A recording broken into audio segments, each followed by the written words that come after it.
What's up, everybody? Welcome to the Moped YouTube channel. In this video, I'm going to be talking about meta ads bidding strategy. And I'm going to make this quick, guys, because I only have 15 minutes to make this video.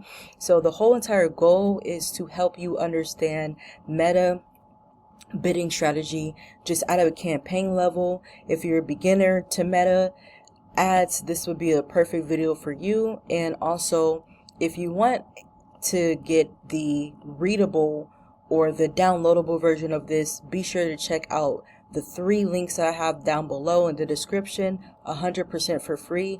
The first one is the meta bidding ad strategy guide, and then the next one is the meta ad bidding strategy decision tree. And then I also have the meta ads terminology, so you understand all the different meta terms as far as for running campaigns and what they mean, things like that. So let's go ahead and get started with the video. So in this video, we're going to talk about the meta campaign bidding strategy, how to set it up in the ads manager. We're going to look at the different type of options that they have, the pros and cons, so that way you're able to select the best one for your campaign's goals and budget. So as you can see here, I am in the campaigns ad manager. I am on the campaign level. Now for the campaign level, this is where you're going to be able to set your bidding strategy. The ad set, that's for setting more so of your target, your audience, who you're wanting to reach. And then the ads is where you're actually running the ad creatives, like your videos, your ad copy, things like that.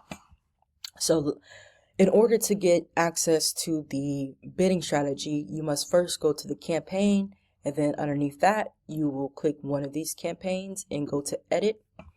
And then from here, you will be able to do your campaign setup. You can set up your campaign name, the campaign details, the advanced plus catalog ads, the budget, the A and B testing, the audience segment reporting, and the special ads catalog or categories. Now, as far as for the bidding strategy, we're going to be focused mostly on the budget. Okay, so the campaign bidding strategy is crucial because it influences how Meta spends your budget. Depending on your chosen strategy, Meta's algorithm adjusts to achieve the best possible outcome for your campaign. So there's various strategies that you can choose from. So as you can see here, we have the budget strategy. We can do the campaign budget, or we can do the ad set budget. For right here, we're just sticking with the campaign budget. Now, you do have the option to choose if you want to do lifetime or daily budget. As far as for smaller accounts, we always stick to daily budget. Now, if you have a big account, like pretty much all the accounts that I work for or work with, they do lifetime budget, but they have big budgets. I mean, like they're spending $40,000 a week on Meta alone, right? But for smaller accounts, if you're just trying to do $20 or $30 a day, then you will just stick with the daily budget. Now, we have the campaign bidding strategy, the different options. The first one that we have is the highest volume, which is essentially, this is the most commonly used strategy. It allows Meta to spin your entire budget daily, aiming to reach the largest audience possible within your target. So the advantage to having the highest volume or using this strategy is that it allows Meta to have more flexibility. So it gives Meta the ability to spend your full budget every day to get as many people in front of your ad as possible. So it's ideal for smaller budgets, but it can also work with larger budgets too. However, you might see varying cost per results because Meta is more focused on the volume, not efficiency. So when to use this, or when should you use this?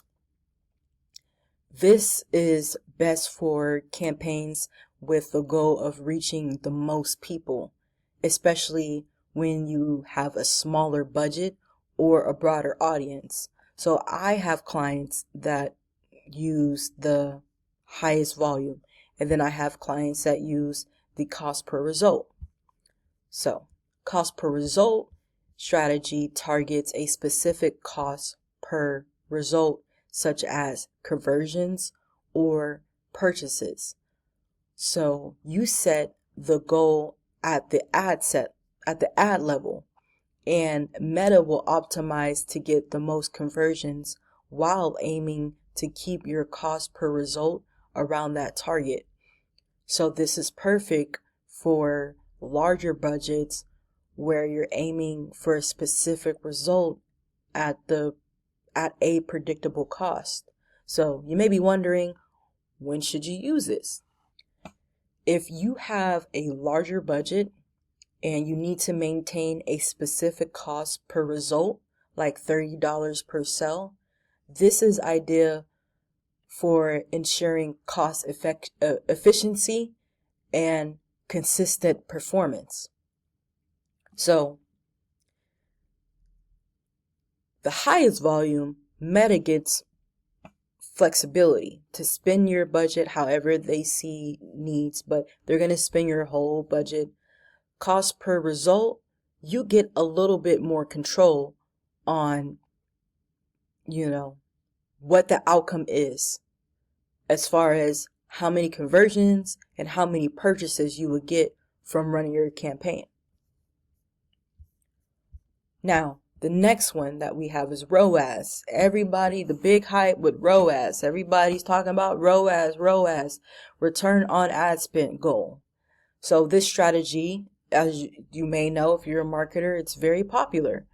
This strategy allows you to set up a return on ad spend, like targeting a 1.5 times or 2 times return. It's a great way to ensure that your campaign is profitable, as Meta will prioritize conversions that help you meet your return goal. However, it's only available if you've had a significant volume and conversion for Meta to learn from. So as you can see, I don't have access to it because this is a dummy account. So let's say about 6 months from now, I run a campaign and I'm able to give Meta the time to learn my campaign, learn my data, learn my audience, blah, blah, blah, blah, blah. Then I'll be able to run a ROAS strategy. So when can you use this ROAS? This is useful for campaigns where you want to focus on a specific return on investment, or ROI, and it works well when your campaign has enough data and conversion to allow Meta to optimize efficiently or effectively. Next, we have the bid cap.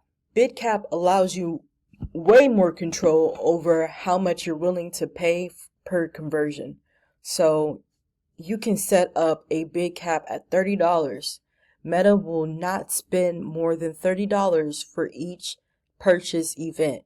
However, this means Meta might not spend your entire budget if it can't find enough people who are willing to convert at that price.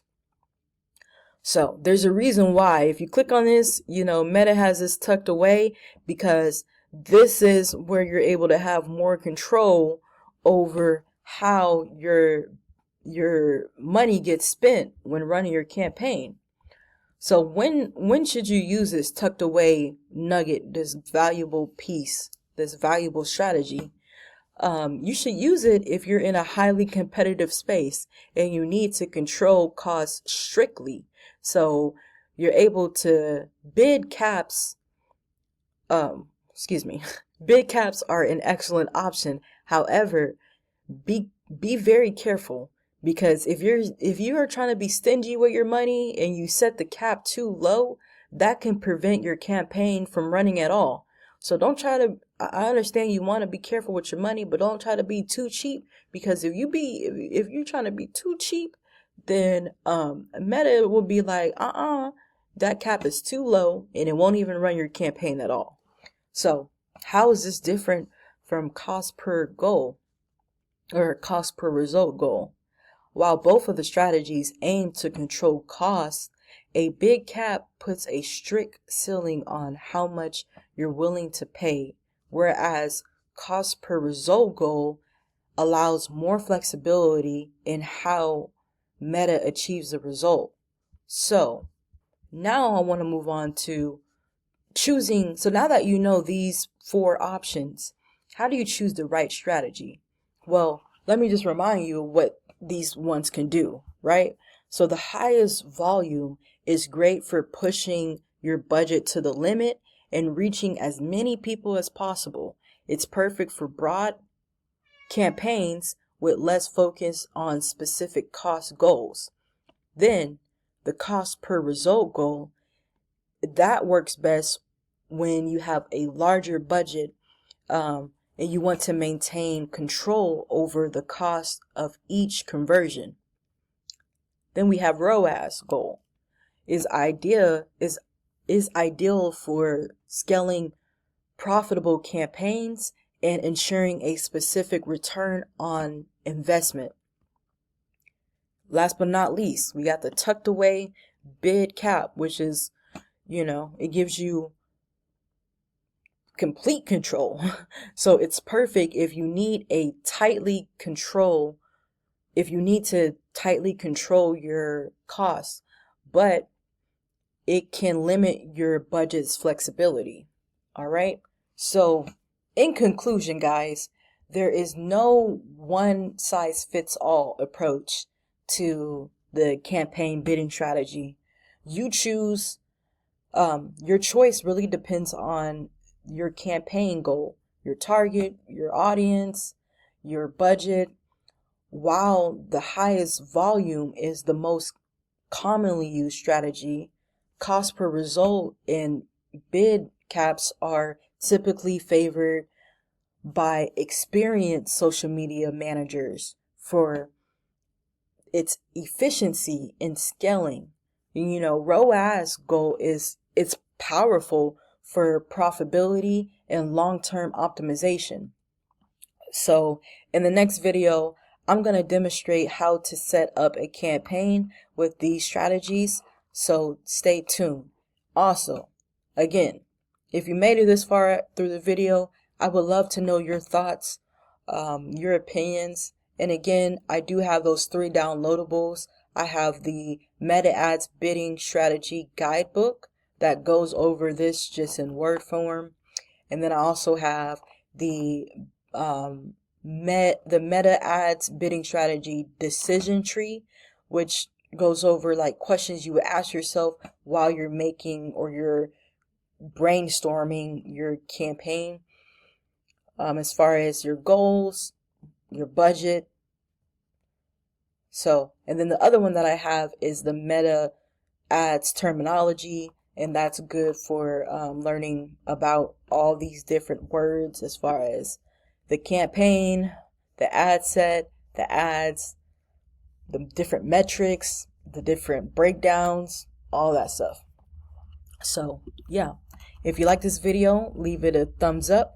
And if you like content like this and you like my videos, subscribe. That definitely helps. See you on the next video. Peace.